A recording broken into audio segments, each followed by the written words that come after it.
dealing with evangelical Christians can be a challenge.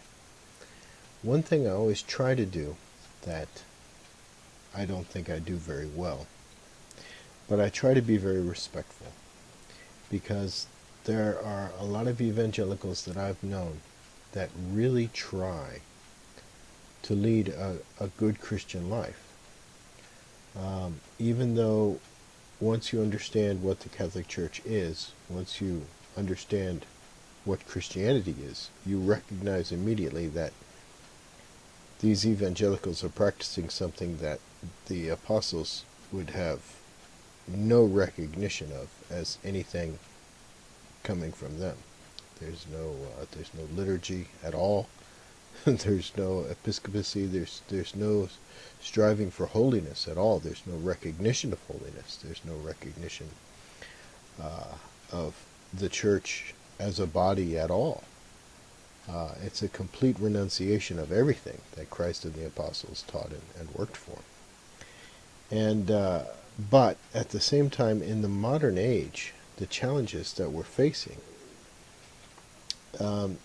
there's quite a counterculture movement away from the atheism, away from the harmful aspects of the modern culture that the evangelicals have. And so a lot of friends that I've had have been evangelicals that have inspired me. One man, when I was working at a retail store, a man walked in with his grandson, and I've never done this before, I've never done it since, but something about the guy, I asked him straight up, are you a Christian? And he said, yes, I'm a Pentecostal minister. And that just shocked me, because I'd actually gone to a Pentecostal church in my years of searching for the Christian church. When I had my epiphany in 1998, I stumbled into a Pentecostal church. I actually went there a couple of times. And this guy had holiness. You could recognize it on him. So I try and be respectful to evangelicals. But one thing that's really amazing to me is none of them have any idea where the Bible comes from. They all preach about the Bible. Sola Scriptura, only the Bible is what you need, only the gospel. And I ask them right away, who was Saint Athanasius? And they don't know. And so you have to tell them Saint Athanasius was one of the early guys that came up with a list of what the Bible should be. And of course, what is the Bible? The Bible is a collection of liturgical texts. So in the beginning, the church, when it was just the house churches, meeting in the caves of the cities of the dead, whatever, the mortuaries, and meeting in secret, they would read letters that they would physically receive from Paul, from Barnabas, from Peter, from whoever, someone from the 72, the original founders of the church. And then later it would be bishops that would be writing letters to congregations.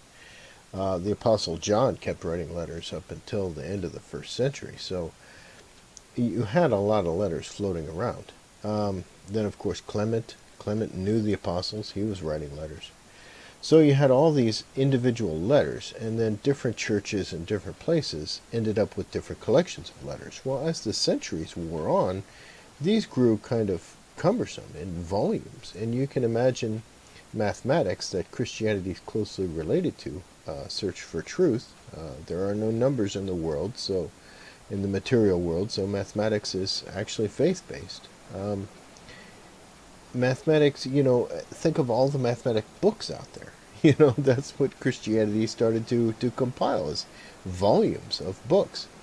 And so St. Athanasius was trying to sort of whittle this down. Let's get down to some core teachings that we can all share together as a church. So, it won't be so markedly different as you travel from land to land to land. And then, of course, at the end of the first century, beginning of the second century, you had Bishop Polycarp from Smyrna in Turkey traveling to Rome to visit the Pope. I think it was Pope Anecletus, but I was told it was Clement. For a long time I thought it was Clement. So when I tell this story, it was Clement. But somebody actually corrected me on that. But the important thing is that he traveled to Rome to see the Pope. The Pope knew the apostles, was appointed to a bishop as a bishop by the apostles. And Polycarp knew the apostles personally. And he went to Rome to visit the Pope, because there was things that were troubling him, and the Pope is the head of the church. And they wanted to iron this out. He wanted to iron out these problems. The East is developing a different liturgy from the West. The East is developing different Easter traditions. The East is using leavened bread instead of flat bread, and so on and so forth. Okay, the Coptic Church in Alexandria was using drums and dancing that the Ethiopians kept. There's all these different traditions. Okay, and Pope at the time, I was going to say Pope Clement. The way I tell this story is Pope Clement, but it's actually a different Pope. But the Pope responded that, look, these traditions come because the apostles were different people, and they're giving the traditions that they knew. They're teaching these practices that became our traditions. There's no way that I'm paraphrasing, of course, he's not going to speak English anyway. But there's no way that I as the Pope or you as a bishop can change what the apostles have taught. So all these different churches began having their unique sort of practices. And we see that today with the different mass rites in different places. Armenia, the Copts, and Syria, Antiochian Orthodox, and Greek Orthodox, and so forth. Roman Catholic. So it's fun to start talking about all this, okay, with evangelicals, because they don't know any of it. They don't know any of those traditions. And then start talking to them about what the Bible is. The Bible's liturgical text for use in the liturgy. The liturgy is the core of the church. The church is the bride of Christ. It's through the church, through the sacraments, through the episcopacy, the guidance from the priests, deacons, and bishops that we can strive towards getting closer to God, to achieving more and more holiness, closer and closer to God. More love flows from God through us to others, and you can start to sort of guide them back away from this idea that you just have to read these books that were taken out of the liturgical context. And one other thing you can try to do is to talk to them about translations, because they're not reading the gospel. The gospel is from the Greek. The Latin Vulgate is accepted in the Western churches, but really the Latin Vulgate is a translation of the Greek, the Greek New Testament, and of course the Old Testament is from the Septuagint. And the Protestants have completely changed the Old Testament, and the translations that they use in the New Testament are really very different. So you really have to talk to them about what translation they're using. They're really not studying the gospel, unless they're reading it in the Greek. And one fun thing I like to talk to them about is the word logos. That's translated as word. And if you study what the word logos means in Greek, you'll start to understand all these differences that you're going to be kind of misled if you study the gospel in English or in any language aside from the original Greek, because these concepts really need to be studied in Greek. There is no word for love in Greek. There's agape, there's eros, there's philios. There's these different understandings of love, different types of love. You can't just translate that as love without some kind of footnote. And of course a priest is going to understand that. The word logos doesn't mean word. It means the process of creating using words. So it's bringing reality about through the use of a word. It's fun talking with Arabs about that. I knew some Turkish people and some an Arab guy who owned a restaurant. And he just loved talking about this idea that consciousness creates the reality around us. And I found that Muslims and people of Turkish and Arab heritage understand these kind of ideas, these kind of arguments. And not a lot of English speakers really do, because English is a Protestant culture, and you don't think about these things. But the Word made flesh, the Word is that consciousness that creates the environment around us. Because the environment around us is just spinning atoms. Atoms are stored energy, and the motion of the atoms is exhibited energy. And, there's nothing but a chair. There's a process that at this moment you see as a chair, but in the future will be rotted wood. It's a process. So there isn't a bowl full of 4 apples. There's a bowl of fruit that fell off the tree that's slowly disintegrating. It possesses calories at this moment. It has nourishment at this moment. But in the future it won't. In the past it didn't. So all these objects that we see as nouns are really verbs. They're all a process. And it's only because of our frozen little sliver of time that we see these things as objects. And once you start to understand the Greek meaning behind logos, you can really see verses like in Psalm 46 where it says, God uttered his voice and the earth melted. Because that consciousness that puts meaning into the world, if God pulls his consciousness out or alters his conception of things, it's going to turn everything upside down. And God can do that with the uttering of his voice. And once you start to study these ancient ideas of logos, you can kind of see how that would come about.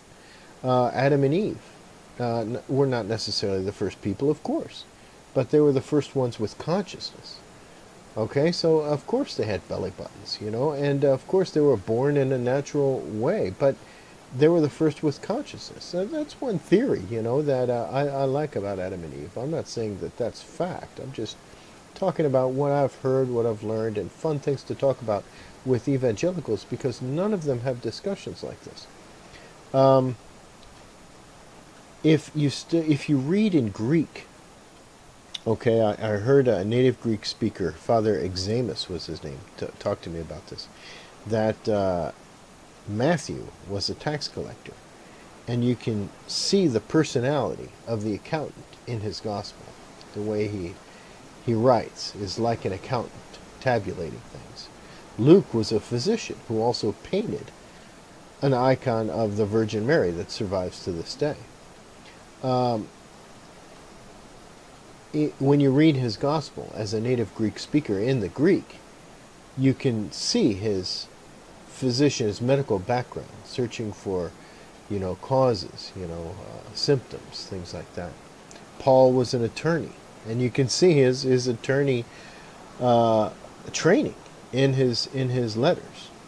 It's really interesting, once you start to talk to people who understand the whole concept, the whole context of what the gospel is, and you start talking to evangelicals who really don't understand any of this. The other fun thing to mention to them is, what's in your backpack? And of course they've got all these books that other evangelicals wrote about, how to understand the book of Ephesians and things like that. Well, that's not the gospel. That's a book teaching you how to understand the gospel. So it's a patristic tradition. They're creating their own patristic tradition. The minute you start to listen to another guy that's teaching you about the sola scriptura idea, that's creating a new church. It's creating a new Catholic church. So it's not just scripture. One, they don't read the scripture in the original translation. They're reading a translation of the scripture. So they're reading an interpretation of it already. And then they're reading these books compiled by people who write their interpretations of this translation, which is in itself an interpretation of the original. So it's second and third hand removed from the original, and of course it's going to get more and more and more distorted. So that's why, and then the fun thing to talk to them about also is, there's a culinary school that's nearby here. So I like to mention that, okay, you go to the culinary school, how do you know that the person teaching the class is really a good cook?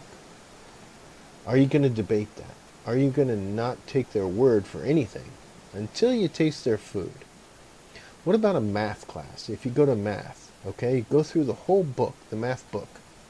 Suppose the number 74 isn't in the book anywhere. and you see the teacher writing 74 up on the board in a problem, are you going to tell him that 74 isn't real? It's not anything we can talk about because it's not in the book. Okay, and then talk to him about why not. Why can't they do that? If the 74 isn't in the book, then it's not real. You can't write it on the board. You can't use it in your engineering diagrams for the bridge because the 74 isn't in the book. So how do you get by the 74? Well, the answer to that, of course, is that mathematics is a search for truth. It's a process. And it goes beyond just the rules in the book. The rules in the book teach you the guidelines for how to understand mathematics. Later on, you're going to get it. You're going to understand mathematics. You're not going to understand it at first. You just have to do what you're told. Okay, balancing equations, all of that stuff in algebra seems ridiculous.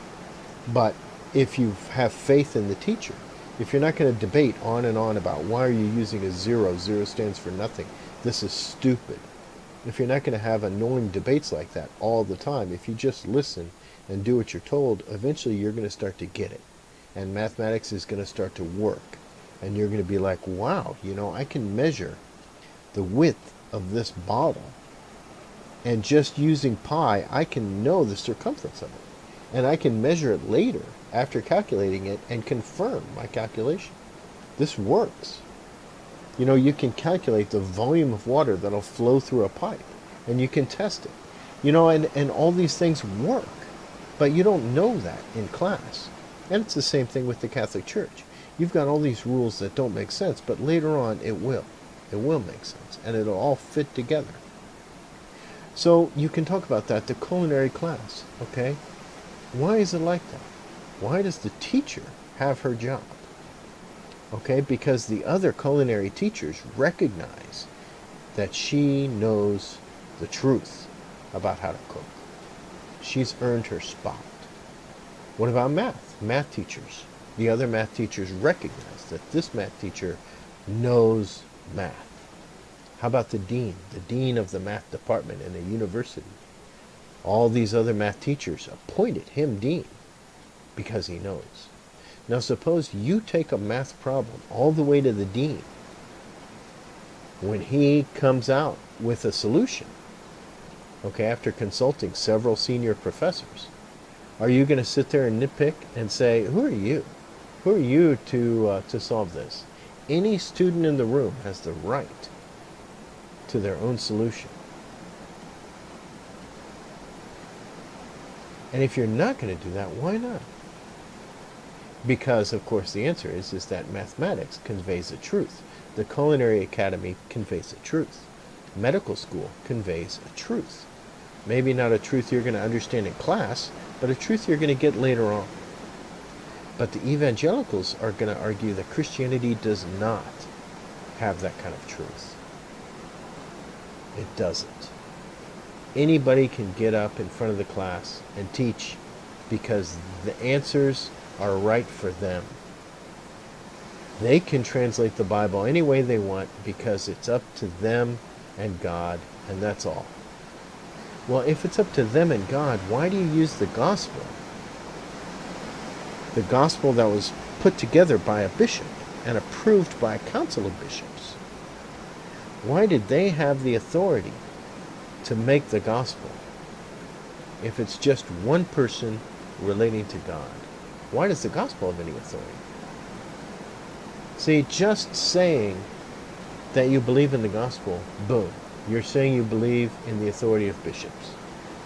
Because you believe that St. Athanasius was indeed guided by God. He was a saint.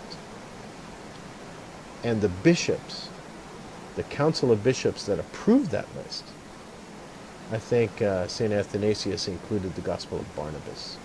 And the council later threw that out. Okay, but I think the Ethiopian Orthodox have the Gospel of Barnabas.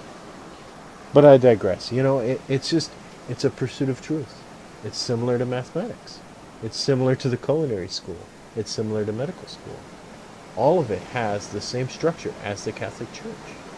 Any pursuit of truth will have that. And these evangelical churches, once you start digging through the backpack of whoever the evangelical is you're talking to, you're going to start seeing all these other books. This isn't the scripture.